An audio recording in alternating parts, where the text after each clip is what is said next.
გეიზერის ფორმირების შესწავლა ერთ-ერთი საუკეთესო საშუალებაა იმის გასაგებად, თუ როგორ მუშაობს ჩვენი პლანეტის შიგა ნაწილი.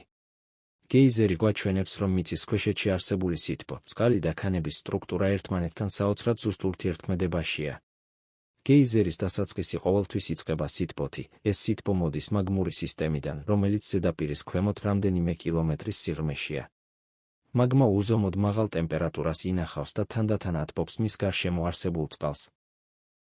მიწის ქვეშა წყლის დიდი ნაწილი ჩამოდის წვიმიდან, მდინარეებიდან, თოვლის დნობიდან და იჟღინთება ნაპრალებსა და ბზარებში. ეს წყალი საბოლოოდ ხვდება ქანების იმ ფენებში, რომლებიც მაგმასთან საკმარისად ახლოს არიან, რათა ტემპერატურა მნიშვნელოვნად გაიზარდოს. მაგრამ გეიზერი თბილი წყალი კი არ არის, ეს რთულად ჩაკეტილი სისტემა ჯერ უნდა ჩამოყალიბდეს. ამისთვის საჭიროა ვიწრო და გრეხილი არხები, რომლებიც წყალს ზედაპირში გამოდინების საშუალებას აძლევს, მაგრამ ამავდროულად ქმნის ბუნებრივ სარქველს. წნევის დაგროვება სწორედ ამ ვიწრო არხებში ხდება. როცა წყალი საკმარისად ცხელდება, თუმცა ზედა ფენების წნევის გამო ვერ ადუღდება, სისტემა გადადის გადახურებულ მდგომარეობაში. ეს ნიშნავს, რომ წყალი დუღილის ზღვარზეა, მაგრამ ჯერ ისევ თხევადი ფორმით რჩება. შემდეგ კი მცირე რყევა, მცირე ტემპერატურული ცვლილება ან ზედა არხის გახსნა საკმარისია იმისთვის, რომ წყლის ნაწილი ორთქლად გარდაიქმნას. სწორედ ამ მომენტში გეიზერი იწყებს აფეთქებას. ორთქლის სწრაფად ფართოვდება, დიდი ძალით აწვება წყალს და მას ზედაპირზე ამოტყორცნის. ამ უფრქვევა შეიძლება გაგრძელდეს რამდენიმე წამიდან რამდენიმე წუთამდე და მოკიდებულია იმაზე, თუ რამდენ წყალს და ენერგიას ინახავდა სისტემა. საინტერესოა ისიც, რომ ყოველი ამ უფრქვევის შემდეგ გეიზერი თითქოს იცარიელებს ენერგიას და შემდეგ ხელახლა იწყებს შევსების ციკლს.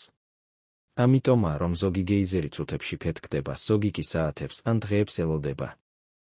გეიზერების უნიკალურობა იმაშია, რომ ასეთი სისტემა ძალიან იშვიათად ყალიბდება. საჭიროა მაღალი სითბოს წყარო, დიდი ჰიდროთერმული სისტემა და განსაკუთრებული ტიპის ქანები. ჩვეულებრივი ვულკანური რეგიონებიც კი ვერ ქმნიან გეიზერებს, თუ ეს პირობები არ ემთხვევა. სწორედ ამიტომ მსოფლიოში გეიზერების რაოდენობა ძალიან მცირეა. ყველაზე ცნობილი ადგილებია იელოუსტოუნი ამერიკაში, ისლანდია, ახალი ზელანდია და რამდენიმე რეგიონი ჩილეში, კამჩატკაზე.